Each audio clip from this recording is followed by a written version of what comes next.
So Benz car రాబోతుందంటగా ఫ్యూచర్లో. ఇచ్చేవాళ్ళు ఇస్తే స్వీకరిస్తాం. ఓకే, ఇస్తున్నారంట కదా. ఇస్తారేమో పుణ్యాత్ములు. సో అది మీ వరకే వచ్చింది కదా ఇన్ఫర్మేషన్? వచ్చింది, ఇస్తామన్నారు. నేను అన్నాను నేనేం చేస్తున్నాండి దాన్ని, ఆ బెంజ్ కార్ని మెయింటెనెన్స్ చేయని కూడా నాకు శాత కావాలంటే అది ఉన్నన్నాళ్ళు మేము పెట్టుకుంటాం గురించి, మీరు దాంట్లో తిరిగితే మేము ఆనందిస్తాం. సరే, నేను దీని గురించి మాట్లాడలే ఫస్ట్. సో ఆ బెంజ్ కార్ ఇచ్చే వాళ్ళు ఎవరో కానీ, నాకు ఇన్ఫర్మేషన్ వచ్చింది, ఆ బెంజ్ కార్ ఇచ్చే వాళ్ళు ఎవరో కానీ ఫస్ట్ ఆ రోడ్ వేపియండి. అవునా? అంటే రోడ్ వేయండి అని అంటున్నా. వాళ్ళకేం సంబంధం అండి? ఎమ్మెల్యే గారికి రిక్వెస్ట్ చేయండి. ఏ ఎమ్మెల్యేని? మా నియోజకవర్గ ఎమ్మెల్యేకి చెప్పండి. ఓకే. అరే యాంకరు, నువ్వు ఎంత ఎర్రి పుష్పానివి. అసలు ఆ రోడ్లకు ఆయనకు బహుమానం ఇచ్చే భక్తుడికి ఏం సంబంధం ఉంది?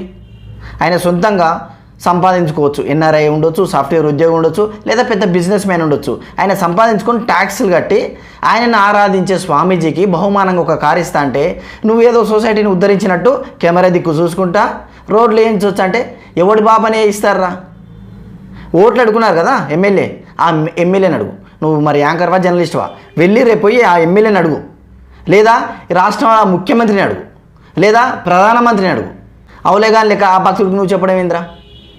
నీకు ఇది సెట్ కాదు. ఆ కుడంగల్ శేఖర్ను ఉప్పల్ బాను చేసుకో.